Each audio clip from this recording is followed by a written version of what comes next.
All right, folks, this is Harris Sultan, and I've got a very special guest with me because the magazine or the publication that she works for, first of all, it's Australian, and not much comes out of Australia when it comes to global cultural shifts. But I think Quillette was probably the first, or one of the first at least, publications that challenged the woke narrative when it was at its peak, when it was going everywhere.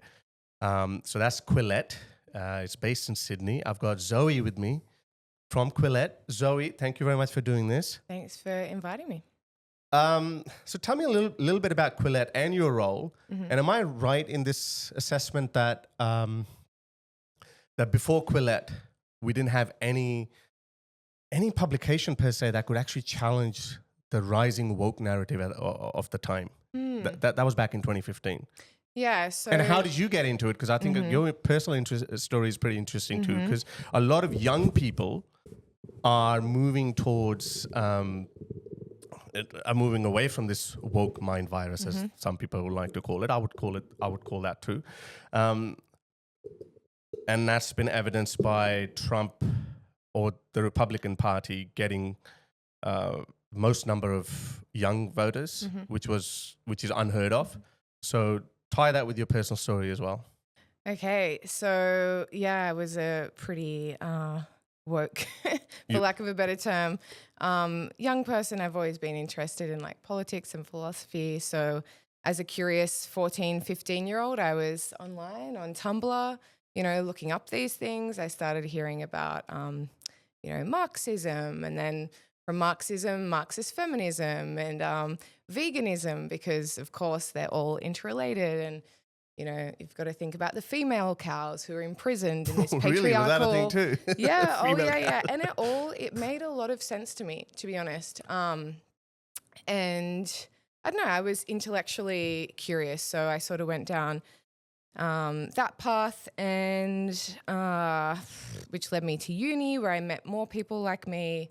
And I joined the Young Greens as soon as I could when I was 18, like literally the day I turned 18, and tried to get really, involved. And I was like volunteering a lot. I volunteered with newly arrived Muslim refugees from Syria and Afghanistan, which was interesting, and I still think is, a good thing to do. But my opinions on have definitely changed since then on a huge number of issues. Yeah. In light of better information. Yeah. And so I was still in the closet though about changing my mind and not being woke anymore. And I was sort of scared to come out to my friends, to be honest. I'm not the person I used to be. I have these problematic ideas. So were you ostracized by your friends or?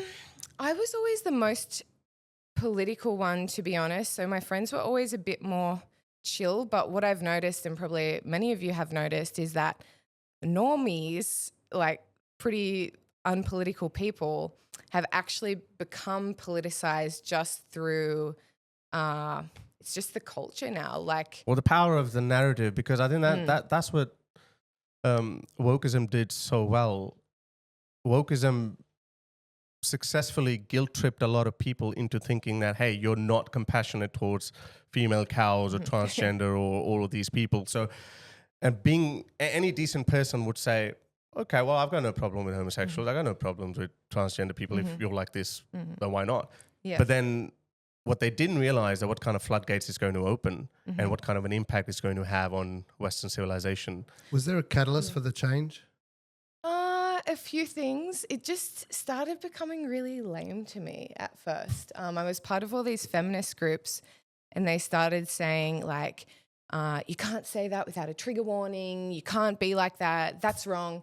And I just started thinking oh, you think you're all bad bitches. That is not a bad bitch attitude. That is not cool. That's you're so sensitive. It just seemed lame to me. And then that was the fissure. And from there I started just questioning more orthodoxies about the groups. And when was this? What year was it roughly? That was probably 2017, 18. How old were you around that time? I was just finishing uni, so I must have been 20, So in your early 20s, okay. So mid-20s, okay. And then I moved to Spain for 4 years, and that really, I Solidified, broke then. yeah. Because I was out of those groups and I was in a culture that had, firstly, it had a better connection to the past and to Strong tradition. traditional values, yeah. And we really don't have that here in Australia. We don't. We don't. Yeah. We don't. But Britain and America are even worse. And we don't understand that we don't have it because we don't have it and we can't miss it. Exactly. Yeah. You don't realize what you're missing out on until you go to So that tied to the past. So I'm assuming, masculinity, femininity, it's much more obvious and celebrated in places like Spain. Yeah. Yeah. And So isn't Spain really woke now? look, parts of Spain, I was in Basque country, so Bilbao. So they're all about like independencia, like all the chicks have, like the really left-wing chicks have the short fringe, you know. My fiance calls it a special needs haircut, actually, which is a bit naughty. But, that type of fringe where the ladies being like, I'm a feminist and you need to know that I'm a radical feminist. You have to have armpit hair as well for that. Yes, a lot of that, like a lot of like septum piercings. So you get a lot of that in Basque country and also in Catalonia because they both want independence from the colonial Spanish Empire. So...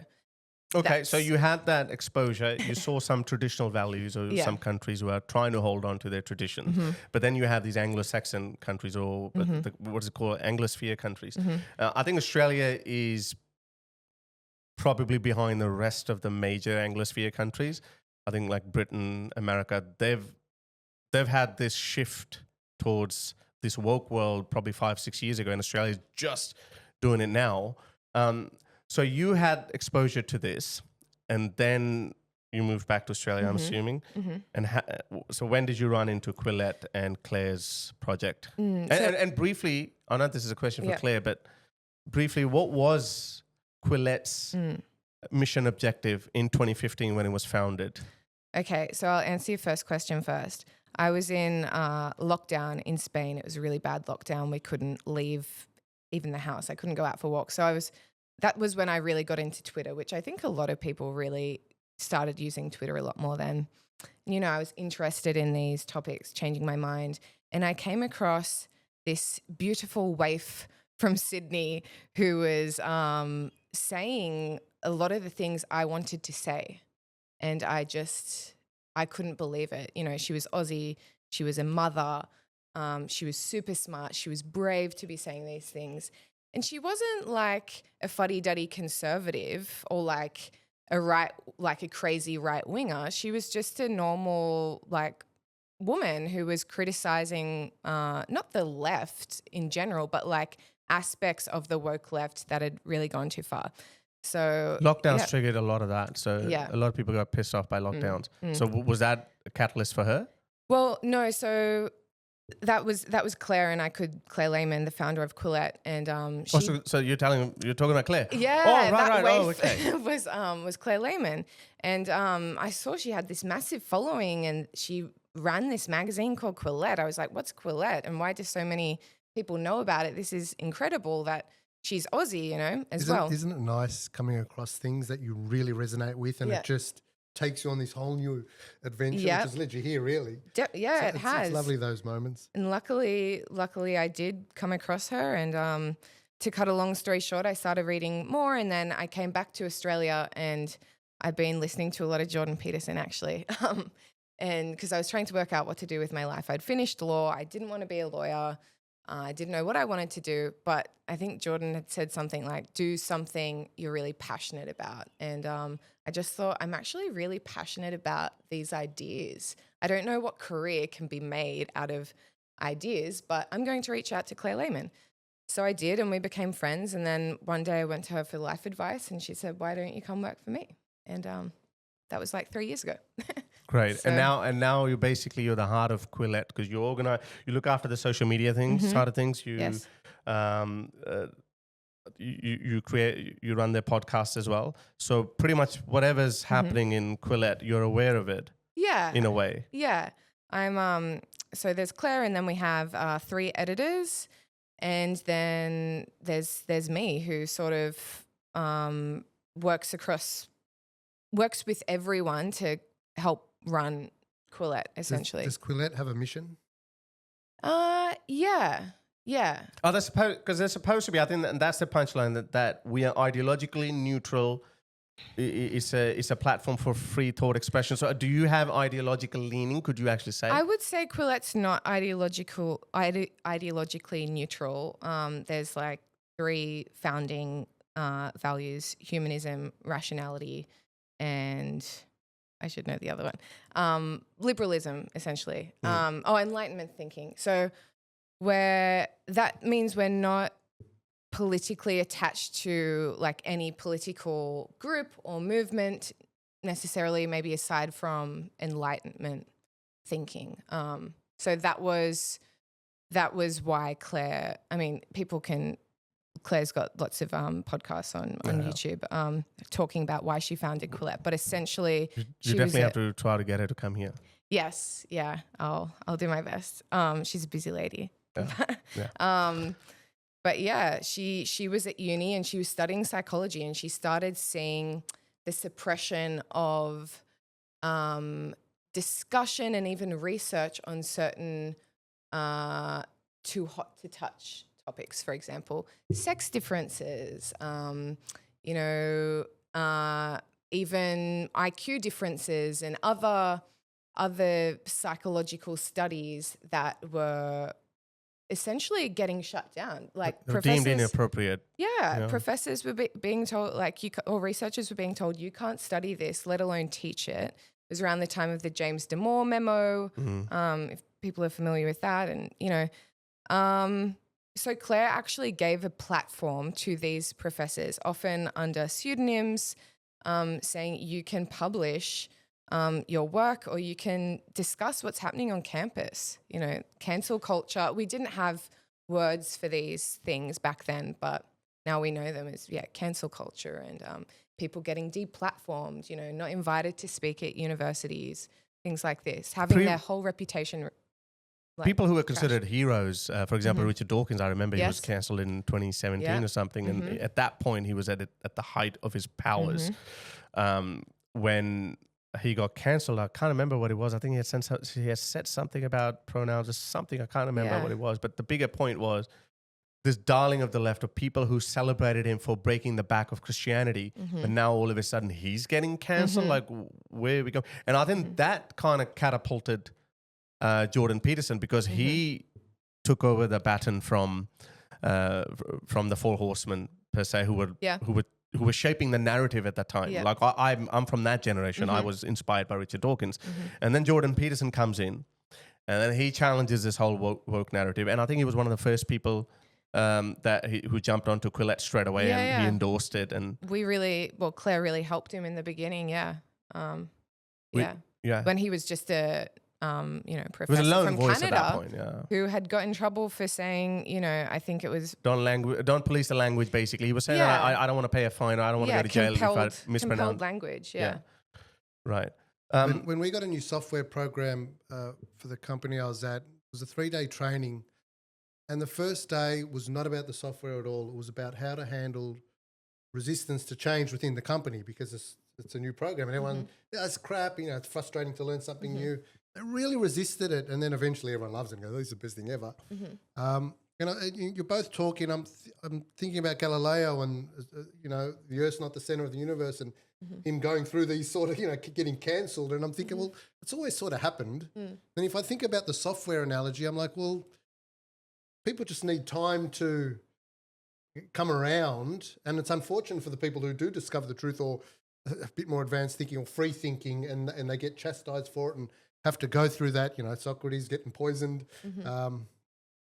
But, I guess you need both sides. It's understandable that people resist change, it's human nature, and if they don't understand it, they're going to resist it. And then you need people on the other side who are really going to say, look, this is the truth. Can't you see it?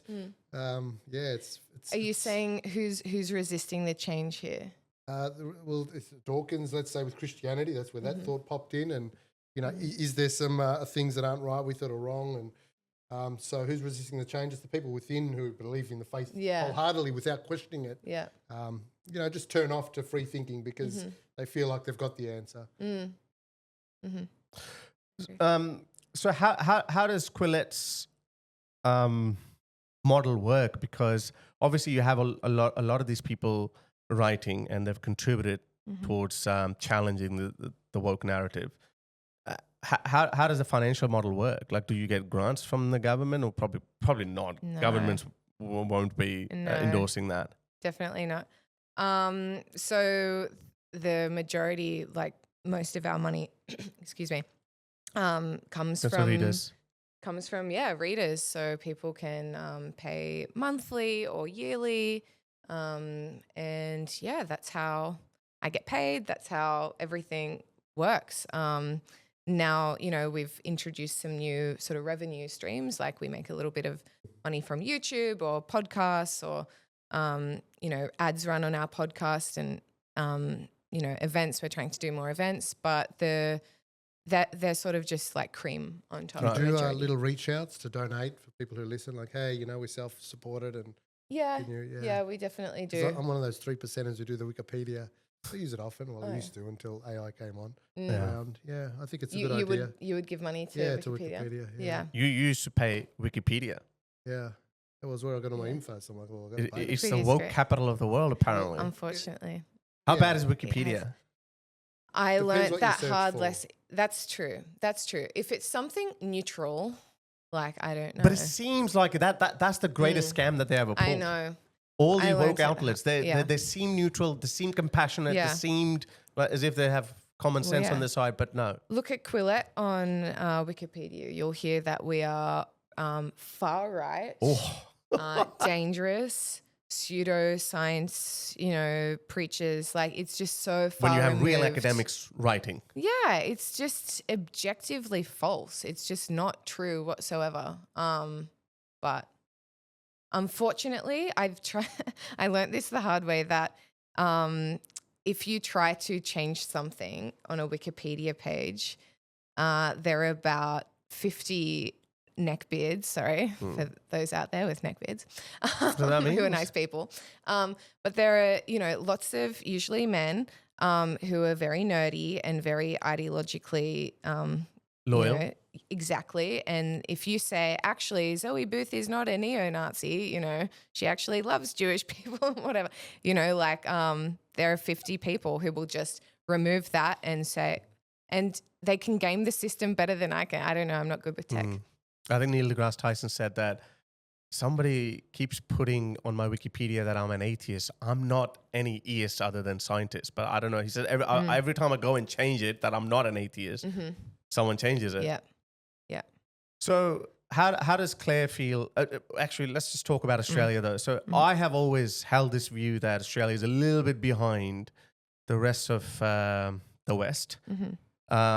Is that a fair assessment? Because I think with the Labor government just passed this pronoun, or they're passing it or something. I'm a little bit. I'm not sure. Oh, yeah. So anyway, but Australia is not that woke, and I have a feeling that while this movement against wokeism is growing in the major countries, we might just totally avoid it because now, let's say that if the next government is that of Peter Dutton, we might not go through all the upheavals that Britain and America went through. Is that a fair assessment? I think Australia's not that woke yet institutionally. Yeah, I think we're protected in many ways from many bad things, including, Mass migration, boats coming in. everything. We're an island. We're far away from the rest of the world, and we're pretty chill in general. Like, everyone has to vote, which, many people would argue means that It's we're not true less democracy. polarized, because everyone has to vote. So you're not getting captured by people with these cult personalities. It's just Labor or Liberal, which in the end are fairly similar. They're both fairly centrist. So I think, ideologies like woke ideology have less, they don't take hold as badly here as in other countries. But it's definitely still here, obviously. What's your view on Trump's war on DEI?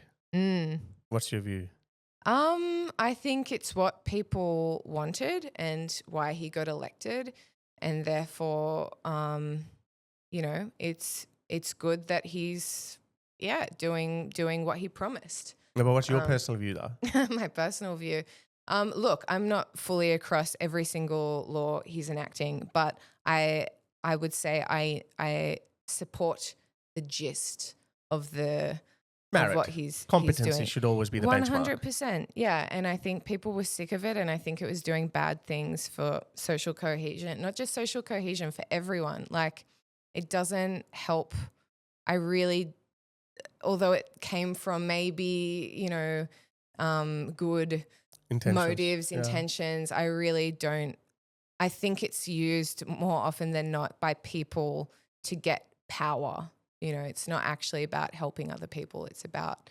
But people have been power. making I'm not making any judgment on this recent accident or this Black Hawk accident with the passenger plane in America, and Trump suggesting that one of that person might have been a DEI, the person that controlled it. There's no evidence of that, but such a Trump thing to say. Yeah, that's such a Trump thing to say. He just says it. He just wiles out. And his argument is, the full report is not going to come out for another 2 years, and by that point, people would have forgotten about it. But because he has declared this war on DEI, what perfect opportunity to support his narrative. Yeah. So he's using that. But people have been talking about this problem for a very long time, that I don't want to be in a plane that is being driven which is being flown by a pilot who's there just because he's had a gender change or they wanted to meet their black quota or even brown quota or whatever. Or female. I want, just because I want to appease the feminists. I want to get to my destination safely, and I want the most competent pilot flying that plane. Yeah. I'm not sure it happens that much. I know the pilot. They could creep into it, no? 100%. And I think, the example of when Trump, one of his attempted assassinations, and there were the female security. Oh, yeah. I thought people were really harsh on that woman, though. Yeah. I don't know. I don't know happened? if it was They didn't respond the way they didn't. Well, you can explain. Well, yeah. So when there was the assassination attempt on Trump and all these Secret Service operatives were around him protecting him, and then there was this one woman who was also part of the Secret Service team. She couldn't. I think she didn't pull out her gun out of her holster in time or something. She looked confused or something. When bullets are flying, and then they said, "Look at this woman. She's losing it." And all those men, they were shielding Trump. But I think she did come around okay at the end. But anyway, but that was the whole argument, Michael. What's your opinion on that? Do you think? But again, I don't know. I'll shut up. Oh, there's all these stats, and you said you listen to Jordan Peterson, and he talks about this a lot. Engineers 90% plus, nurses 90% plus the other way, bricklayers, and I think one of his arguments was, well, let's make bricklaying equality and let's throw more women in that. Garbage men. My uncle was a fireman, and he complained about that they started shifting towards that. And he goes, who do you want rescuing you outside of a burning building? You need some sort of physical strength, etc., some sort of level of ability. These things have been spoken about and acceptability to violence as well. Yeah, it's I heard something today, and it was about this, and I understand what the opposite side argues, because when you get a room full of the same sort of people, then they can all sort of bias each other and maybe get a little bit too much like themselves. But at the same time, when you're talking about physical acts or flying a plane or shooting bullets, it's just, when it comes to sport, you just want the best athlete in that position, and it falls under that umbrella. You just want the best person in that position. That's my view on it. It doesn't have anything to do with colour, race, height, breed.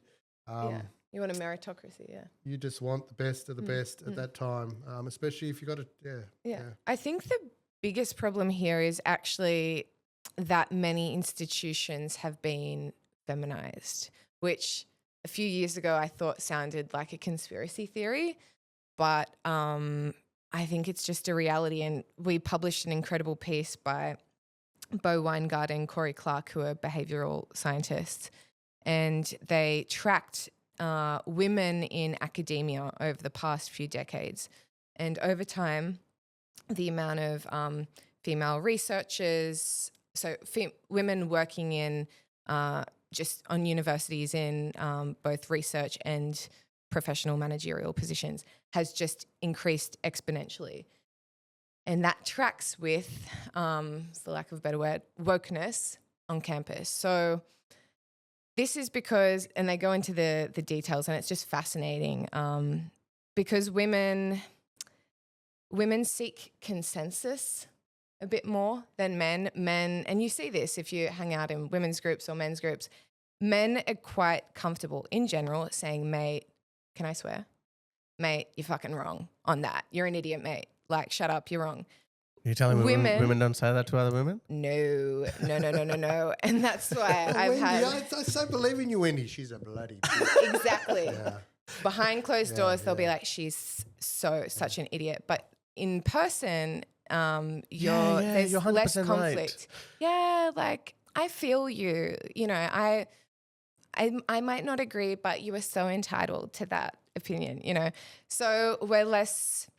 We always seek consensus, and that's why, you know, you see it in little girls groups too. If one girl is wearing, you know, something that's different or weird, it's like, why are you wearing that? You know, it's like in Mean Girls. It's like on Tuesdays we wear pink. Like everyone has to sort of But do the there's a same. place for it. We're not saying it's wrong. What you're saying is in certain circumstances it can harm the narrative. Yes. So in universities, which is supposed to be about getting to the truth, you actually want someone who's very combative, who's like, that's wrong. Someone who's skeptical, who this is challenges right. something. Yeah. Exactly. When there are lots of women, it's actually, and we're more agreeable too, in general, which means we're less likely, you know. So they went through studies and they found that women are more likely to want to exclude a speaker who has controversial opinions, you know, and men are more willing to listen to controversial opinions.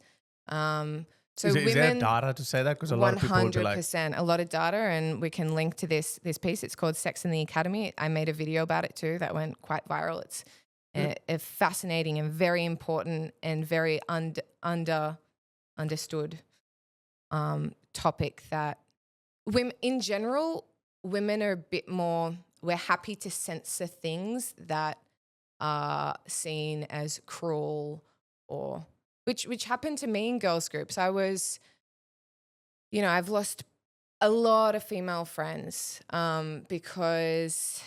Of your opposite opinions? Different because views? I cared so much about the truth that I would be seen as argumentative or even mean. Like, oh, you're a mean girl for saying that, I don't know, Islam is not a religion of peace, you know? I'm not sure if I'm explaining myself that well, but no, you are. You are. Go keep going. Yeah. You're on the right way. That's it. You know, in girls' groups, a lot of your worth as a girl is sort of like, are you a good person? Especially now with woke ideology, it's like, are you a good, virtuous person? It's pathological altruism. Do you have that compassion or not? And I actually think I had it a lot more than those other girls. They actually lacked a lot of it, but they socially they would signal through virtue signals that they were a good person. Deep down, they didn't care. That's all it is. Yeah.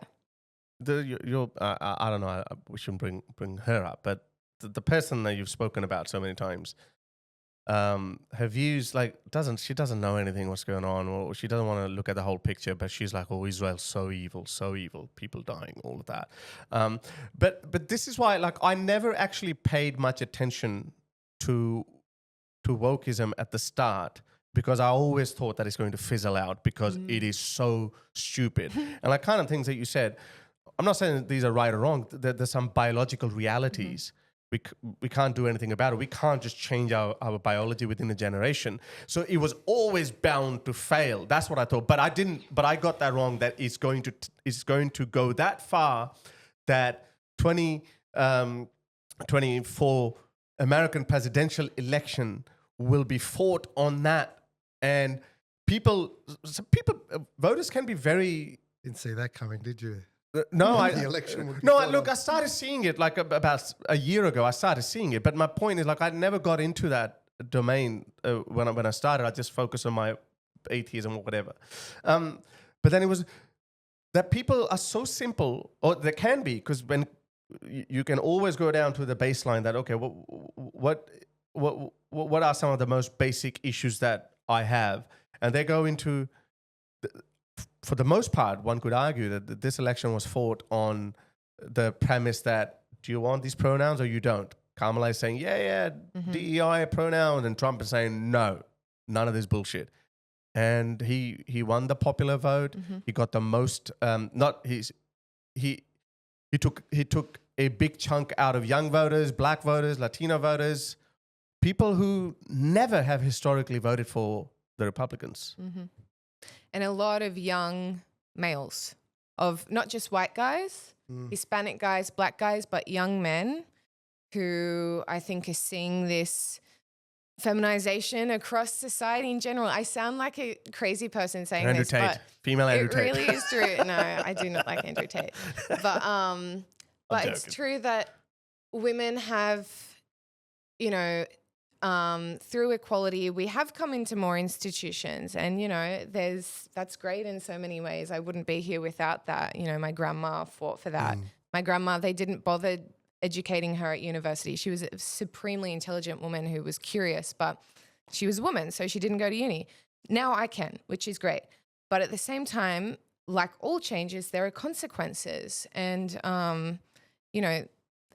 there's consequences to more women being in institutions and having more power over them, and those institutions inevitably have become a bit more suited to women. And there's reasons why women are like this. Women get pregnant and we have a newborn baby who is 100%, we are responsible for them. They can't do anything. We have to be really high in empathy, or else we just leave our babies there and they die and there'd be no human race, So Dads will look after them. yeah. And men have to have that testosterone that is so demonized now. Men have to be able to fight because they've got to go out there and fucking kill animals so that we can eat. And, But the argument is we don't have a world like that anymore. Exactly. We don't need to do this. We don't need to hunt. We don't need to. Yeah. But it's still, but it's still the same, more or less. Yeah, we wear a suit now to make a living, but we still have to be. We still need that same personality in order to be the best and achieve. And but that is, we're losing that now, or at least we thought we were losing it. I think it's going to change. Yeah. I watched something you said about Australia Day and the year. Oh yeah, that's an interesting topic. And I thought about what you're saying and how Woolworths this and other cricket that they're cancelling it. However, when Australia gets to vote, we generally vote no, we want to keep it. And I'm hearing the same with this wokeism. It feels like just the woke people are yelling and everyone else is just quiet in the beginning. But when everyone actually talks, like with voting with Trump, they say, no, we don't want it. So, yeah, it's just interesting to hear this narrative on wokeism so big, but it can't be because people are voting otherwise. No, but that's how it's happening now, though. But they must have always been there. They just had the opportunity to vote. No, but they had to reach a critical mass in order to be able to influence the society, but which they have achieved. What I'm saying is I don't think woke was so great in terms of population. I think they were just so loud. Yeah. And took the rest of us to 100%. catch up. Like, hold on, they're actually creating issues. Not necessarily they understood, you change one thing, something else changes. We don't always understand what the flow and effect is. But it's enough time has gone past. We're like, oh, hold on, it's gone too far, or the ramifications are hurting in other ways. Let's put an end to it. 100%. Look at The Voice. Look at how many signs you saw. I'm sure in Melbourne in particular. I live in Sydney. Perfect example. Everywhere, vote yes. This house is voting yes. Yes, yes, yes, yes, yes. I don't think I saw a single no sign. I saw some people handing out flyers to vote no. But in general, I just saw yes, yes, yes. Then on voting day, all the people who were quietly voting no went in, voted no, And That it's was it. just that there's a very vocal minority of annoying people And it who makes you think feel they like it's can. the whole world. Yeah, And it's not until that happens that the rest of the no's come out of the woodwork Yeah. and get a little louder or just speak with the ballot Exactly. paper. or But they whatever had opportunities. infiltrated government institutions and government policies. I think that's where that's shit true. hit the fan. Yeah, like sporting codes came out saying like we support the yes and like which pisses people off, frankly. Yeah, well, it's and so stupid. Remember that backfires. that transgender swimmer towering Leah 6'6". Thomas, yeah. Yeah, and then she destroyed everyone, and Mm-hmm. people were like, and in the photo, in the group photo, I don't know, it went viral a couple of years ago. All the natural biological women, they were just standing like this next to him. That was a really funny photo, and I think after that, It's been all banned since then. so that no, triggered. Trump, that's something Trump No, said. Trump's got nothing to do with No, that. before it has been yeah. banned, So yeah. whatever the International Global Swimming Association is, they said no. I saw a newspaper article from 100 plus years ago, and it said, "Take heroin for the cold." we learn as a human race, and Take we them do off. stupid things at certain Cocaine? times. And Cocaine maybe was in in 100 years, Coca-Cola. I'll see a newspaper article, female swimming, and there's Yeah. a dude in the middle. And it destroying all of them. And one thing that I was always like, why is nobody asking that? Why is it not the other way around? Why don't we have trans men competing with men? Because they're gonna get destroyed. Yeah. That's why they're not competing. Yeah. But as a woman, though, because I've seen a lot of women. J.K. Rowling is at the forefront of it. What was the term? TERF? Trans exclusionary Surf and turf. radical feminists. Yeah, radical feminists, but trans exclusionary. Yeah, but that's what feminists mean. 'Cause that it's for the females. A lot of women were actually upset about this debate on trans women in female spaces like unisex toilets or something. But then I thought, we've always had a lot of unisex toilets here in Australia, way before it even was a question. But it's pretty big in Europe, and especially in conservative America. There are male, female toilets are different, and all of a sudden that became a catalyst in this movement Just against to be woke. clear, the unisex toilet has cubicles only, no urinal, but they share the bathroom sink. Yeah. Yeah. Like this one. hope This is a so. unisex toilet. Yeah. because I think so, yeah. of limitation, we can't create two. I think change rooms were a big one too. Yeah, change room. Yeah. You Imagine know, that going to the sporting. gym. I think J.K. Rowling was it J.K. Rowling or Some Elon people would Musk? probably pay for that. Maybe that's a business idea. I'm sure a lot of men would pay. Yeah. We will make you look like a woman, and after that it's party. You can go anywhere you want. Yeah. Well, Europe's funny because, you know, Germany, for example, they have fully nude saunas and pools and everyone can go, which has become an issue, so I hear, in, you know, recent decades with more immigration from, you know, countries where men can barely see an ankle, let alone a full They lose it. nude German woman. Yeah, well, high testosterone, you know. What Well, can we do? yeah, it's an interesting social experiment. Yeah. So in Germany, they have these training modules for incoming migrant men. That if you see a woman, she's wearing a skirt or whatever, like, or even she's dressed like this, you're not supposed to touch her.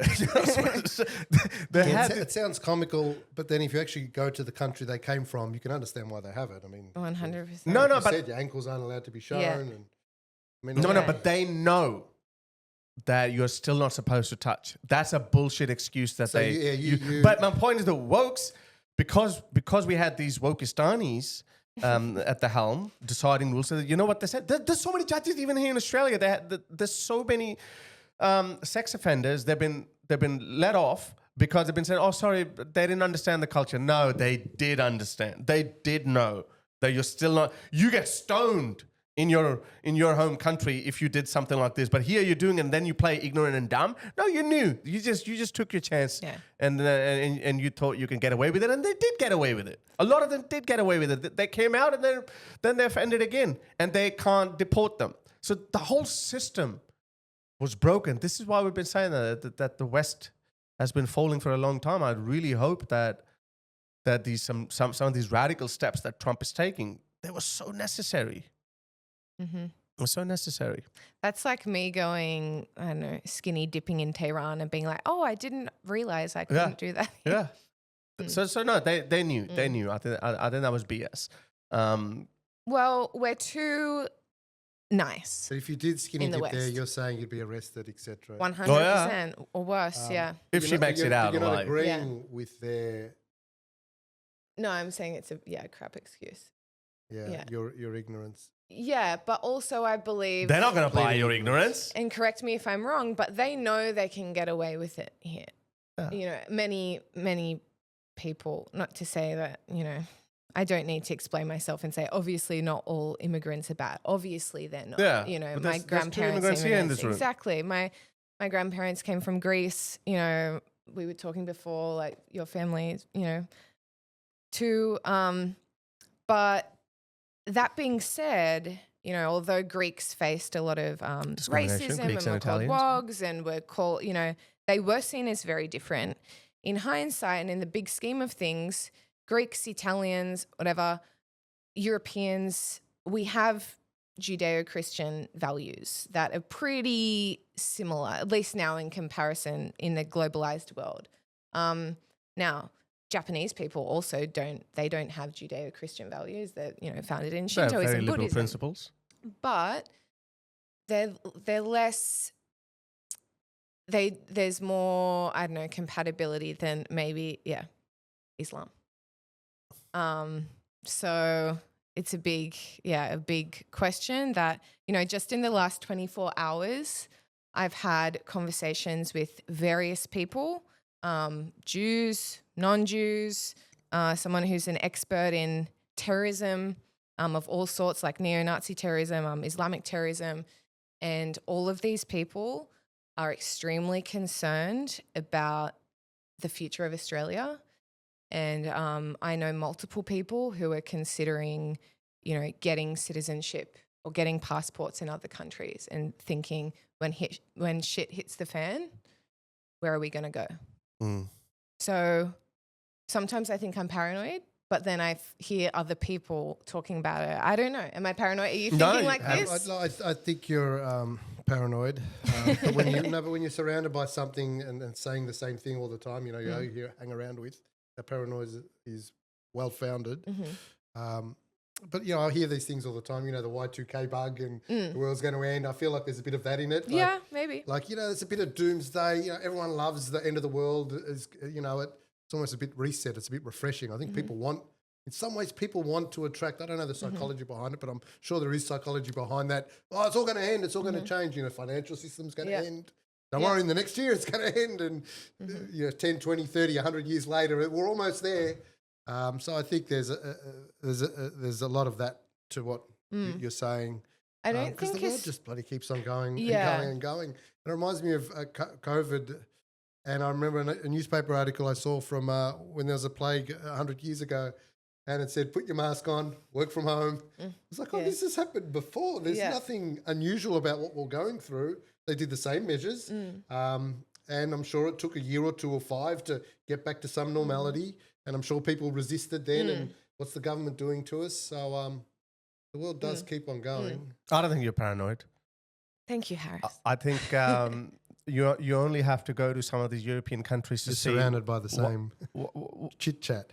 No, but why this is different? Because it's different. It's not like, oh, well, is our economic model changing? How the stock market going to respond? It's not that, because you're still dealing with the same group of people who share same cultural values. But throughout human history, one thing is crystal clear, that different cultures have fought each other for centuries for dominion. But that no sane person would argue against that. However, the belief was, after the Second World War, what turned out to be the New World Order, but people thought that, okay, once we remove these lines that have been drawn, that have lasted for centuries of racism. I don't even think it was always racism. I think, people thought that it was that they hated other people because they looked different. But it was always at the base of it. I think it was a clash of cultures. It was always that. And that's why when you see the Roman Empire is a great example of that. The Romans were they didn't care whether you were black or Syrian or Arab or Middle Eastern. There've been black emperors in Rome as well. What they cared about was, are you assimilated into our Roman way of life? Mm-hmm. If you are, fine, you can be the emperor as well. Now, after the Second World War, a lot of people did integrate. A lot of people did assimilate, like Greeks and Italians, or even the Chinese and and the Indians. For the most part, they all brought their own cultural values, their cuisines, their clothes, their holidays. But they found a way somehow to assimilate where you're not in conflict with your host country. But there is one exception, and they say it themselves, and that's Islam. So it's not a false alarm. We have these imams to a lesser extent in Australia, but we have them here as well. But the UK or Germany or France and Italy, they have these imams. They say it while they're living in those countries that we hate this system and this system must be replaced by Sharia. Now, you could argue that whether they would ever have enough numbers to implement that change or not. You could argue against that, which is fine, because right now the numbers are very small. But in the UK, for example, it's 7%. In Germany, it's more or less the same. I think in France, it's about 10%. And all of them are challenging the very social fabric of these countries, which we took for granted. We thought, okay, well, nothing's going to happen. Like, things are going to remain the same. Okay, in 2150, 100 years after the Second World War, we would have mixed people running around, but we would have the same culture of liberal democracies. That was the thought, or that was the belief. But it's not going to be like that, because people are now understanding that demography is a very important component of any society. And when you have 20, 30, 40% Muslims, again, I know that. I know this culture more than anyone else. I know a lot of them are moderate Muslims who don't really care. They're not really into replacing Australian democracy with some sort of an Islamic form of government. I know that most don't care, but they are meaningless when the prominent voices from within that community are calling for that change. We have Hizb ut-Tahrir here. The guy has been on 60 Minutes or Current Affair, and he said it point blank. He said, "Well, we want Australia to become an Islamic republic." So now it's only 2%, and most of them don't want that either.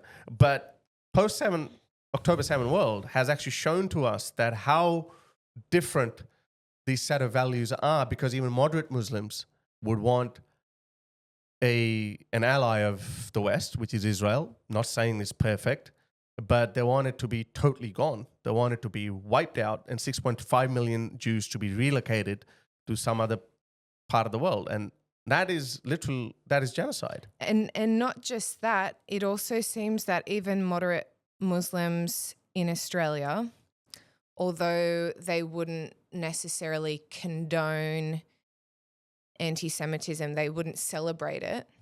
They would say, low-key, a lot of them would. They would say, well, they sort of deserve it, because they're Zionists. Yeah. And, I'm not Jewish. My fiance is Jewish. I've learned a lot about the culture through him. Obviously, we live in a very Jewish area that is constantly being terrorized. Just this morning, another more graffiti in Kingsford, I think, or Kensington. The street behind ours was the car was set alight, and the house was covered in red paint, and it said "fuck Jews." Every day there's something. Preschools, a synagogue here, synagogues in Sydney, and every day we're just sort of being told, well, it sucks, but you sort of deserve it because you're evil Zionists. Yeah. And Zionist is often just used as a code word for Jew. And that happened a few weeks ago. My fiance and I were at a trivia night in Sydney, people can watch it. It's on Sky News. But essentially, we got harassed by this very wannabe comedian, left-wing comedian, who was obsessed Oh, I heard that in the news. Yeah, right. with like Nazis and Hitler, and like out of the 40 trivia questions that night, maybe like 15 or 20 were about Nazism. And it wasn't historical Nazism, like, you know, what was Hitler, blah, blah, blah. It was like he wanted to believe that Elon Musk is a Nazi and Trump is a Nazi and they're fascists. So all the questions were related to that. So when you say that someone you don't like is a Nazi, when they're not, it just diminishes the word. Mm-hmm. So we were already a bit pissed off about that. And then, of course, the comment about Israel doing the ceasefire was a lie, Israel's back at doing genocide again, blah, blah, blah. We were just like, dude, we came here to have a good night at trivia. Why does everything have to be politicized? Like, firstly, sick of being lectured to by woke leftists who don't know what they're talking about. And secondly, why are Jews the only group of people who are allowed to be like publicly shamed in, you know? And so I said to him during the break, I was like, dude, like I haven't heard Nazi mentioned so many times in one night. I feel like I'm at a fucking KKK rally. And he goes, oh, don't blame me, blame Elon. And then, you know, I essentially said, well, if you're so obsessed with Nazis, just your luck. You've got someone here, my fiance, whose family was literally exterminated by the Nazis. So his grandmother, who recently passed away, was in Auschwitz and Bergen-Belsen. She has direct contact with them. So why don't you ask him some questions? And, you know, where they sought refuge? Israel. So you might want to think about that one too. Anyway, then he went online to attack us for being Zionists and said, Zionists aren't welcome here. I will publicly mock you. You're disgusting, blah, blah. And on that night, I never said the word Zionist, not once. I said he was Jewish. So the term Zionist is so often code word for Jew. And yeah, that's my rant. I also used to think that, oh, you know, maybe Jews kind of, it was mostly born out of ignorance because I never really paid much attention to it. Obviously, October 7th opened the eyes of a lot of people. I also used to think about, hang on a second, any criticism in Israel, why is it, why does Israel say that, oh, you're an anti-Semite or you know, you hate the Jews or whatnot? But then I got to thinking, and I very quickly realized in the post-October 7 world that Jews, people make demands of Jews that they don't make of any other group. They say, for example, what is Zionism? Zionism basically says that Jewish people deserve a homeland. Who doesn't want a homeland? Yeah, Muslims, yeah, we want a Muslim country. We built a whole country on that narrative called Pakistan. That, hey, we want our own country. And and the British dissected this thousands of years old civilization into 3 countries because Muslims said, well, sorry, we want to have our own country. But Jews are not allowed to. When America was attacked, nobody could say anything to America that, hey, don't go into Afghanistan and bring these people to justice. Nobody said anything. Boom. Everyone was like, you're either with us or you're against us. And everyone joined America's side because we knew what was going to come. But as soon as October 7th happened, they started calling genocide before even Israel had retaliated. This is how pathetic it was. And it's not a genocide. Apparently, I was reading this report that more babies were born in Palestine than the total number of casualties. Now, again, I'm not diminishing the number of casualties. My heart goes out to all those people because obviously they didn't pick it. And I don't buy that hawkish narrative that, oh, you know, they deserved it because they didn't remove Hamas from power. I don't buy that narrative either. That's not how it works. But like any other country, Israel would try to go after those people who have brought this worse atrocity to their people. You're saying if it happened in any other country, their retribution would have been accepted. It would have been accepted, For some reason, the Jews just always get picked on. Yeah. Far and beyond what's deserved. Yes. That's my understanding. And I think that also comes from not just because of the Jews, so we just want to make their life harder. No, I think because there is a strong argument on how Israel was created, which is a separate topic altogether. But now even Jews have a good argument on that too. Okay, well, if we're going to say that, oh, you can't go back to your ancestral country, which is the Jewish claim that we've been here for 3,000 years. Yes, we were expelled, but we never really left. It's still our homeland. But then why don't we apply similar logic on Australia, America, Sure, Canada? most people who pick on the Jews don't understand that history. Yeah, no, They they don't don't. care. The people just don't I'm care. It's like, again, the very woke confident. narrative is popular. It sounds more compassionate. All And right, white people versus brown people, there you I go. wanted to ask you, Zoe, you were part of that Mm-hmm. wokeism for a short while. Mm-hmm.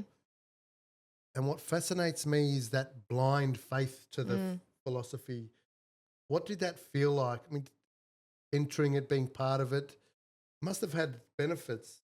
I guess cult is a psychological phenomenon, and I can probably liken it to that a bit. You feel a collective and part of something, and but yeah, you got suckered in. I'm sure you would use those words. Yeah. Yeah, it's intoxicating in many ways. It's really exciting. Makes you feel really good, doesn't it? Gives you a good sense of power. Yep. A lot of the time when I was like shaming other people or telling them they can't say that or really getting up on my high horse, I knew I actually didn't care that much. I was feigning offense. I mean, I cared, but I was really turning up the offense a lot. Like, I'm so offended that you said that, blah, blah, blah. That's disgusting. You remember How those dare days? you? Everything was offensive. Yeah. Oh, I'm so offended. When deeply I wasn't actually that offended, I just knew that this works. person, it worked. And also in this ideology, you have to reinforce, you're taught that if you see, a microaggression or something else happen that's wrong, you have to criticize it, or else you are part of the problem. So and that applies to everything, it can be, it can be genuine things. Like, I don't know, if I'm still the same person that if I see something wrong happening, like that trivia night, for example, I will say something because I genuinely think it's wrong. But in woke ideology, it's more like the ideology or the cult or the religion says it's wrong or it's sinful, and therefore I have to police it. And it has to be public. It's never I take you to the side and say, hey, dude, like your comment was actually a little bit, maybe you could think more about that. It's in public. He just said something disgusting and we should all shame him. And he has had quite a few disgusting things. And he's a bad person and I'm the good person here. And everyone go, oh, wow, Zoe is she's really committed to the but cause. are they a good person? Definitely not. And there's they're a scene- often the worst people. There's a scene from a movie, and it starts off with a police officer who's not so good in his words, behaviour. Not evil, but just not polite. Just felt up a woman while he was searching in front of the husband, and intentionally made a point to the husband, "I'm doing this." Mm-hmm. And then there's another police officer in the movie who is Mr. Noble, wears the suit and gets celebrated, and he's the good guy and does everything right. And at the end of the movie, there's a burning car, and that police officer who's a bit of a pig risks his life and goes in and saves the person, who happened to be that woman who was touching up at the start of the film. And then that noble police officer takes a hitchhiker home. The noble police officer's white, the hitchhiker's black.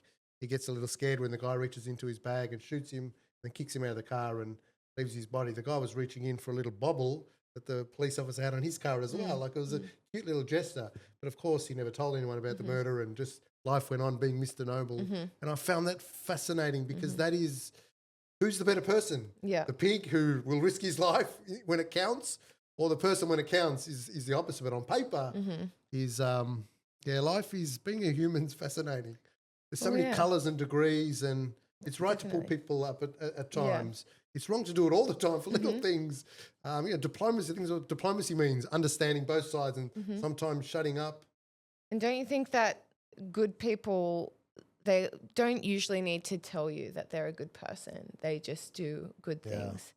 And often the people who are really trying to signal to the group, I'm this, I'm that, I'm a virtuous person, they're often not great people. I went to a friend's christening at a later age of his life, and the priest said, someone who doesn't go to church yet practices kindness in life is more holy and spiritual than the person who goes to church all the time, but on the outside he's mean.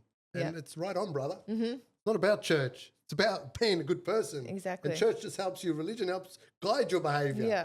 But it's not about because I'm part of this religion, therefore I'm right. And I guess that's what you got caught up in. Yeah. Because I believe like this, I'm right. No, Definitely. because you respect freedom of speech and females do have a lot more say than we've given them credit for in the past. Yeah, it's funny. And I'd add too, it was aesthetically cool to me. It was a cool group to belong to. It seemed a bit punk, That's whatever. understandable. Yeah. Now they're actually Age you're at, you're Yeah. young. Now they're fast they're becoming the outcasts. normies. Well, yeah, and like to be counterculture today is to actually, well, it can be a few things, but it's not being that. That is not counterculture anymore. That is the culture. It is the norm, at least in like university sort of educated groups of people, like cities. Maybe if you go to the country, that's not the norm or whatever. But you know, Melbourne, Sydney, it's the norm. Which takes me to my last question, because I'm cognizant of time. What do you see the future of wokeism in Australia? Do you think we might just dodge the brunt of it just because the overall culture is shifting? Or you think we are going to go through the same motions that the rest of the Anglosphere went through? We're going to have an influx of migrants from cultures who are unable to assimilate or integrate, or things are going to get bad before they get better. What's your opinion? Or because you obviously engage with a lot of thinkers through Quillette. What's the overall gist or the view at this point? Yeah, so we've got a federal election coming up in probably May. 5 months. Yeah. And I think it will be a big turning point. I think, if Peter Dutton doesn't get elected, I think, it's like a mini Trump election in a way. They're very different. But he's very different. Different. He's very status quo though. Yeah, we're less polarized It's than the Australia's version of Trump. Yeah. The laid-back version. Yeah. He might stand up for certain things that we hope that he would, but he's very different. He's very clear cut. He doesn't say anything out of the script or. Yeah. Sorry, what I mean to say, to clarify, is that this upcoming election will be similar to the last US election in that Australians will be voting on these points. These types of DEI, immigration, woke. It will be a woke election, I believe, unless something drastic changes over the next 5 months.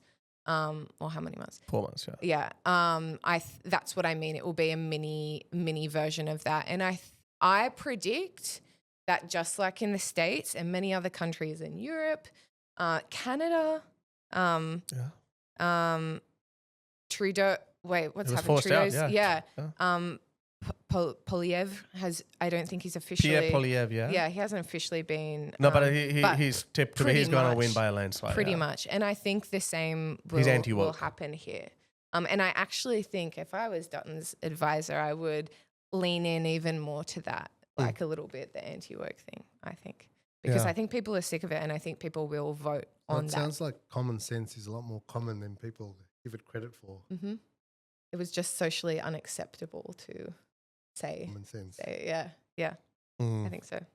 Which is why I think the next election is critical, and which is why I'm hoping that I think Peter Dutton.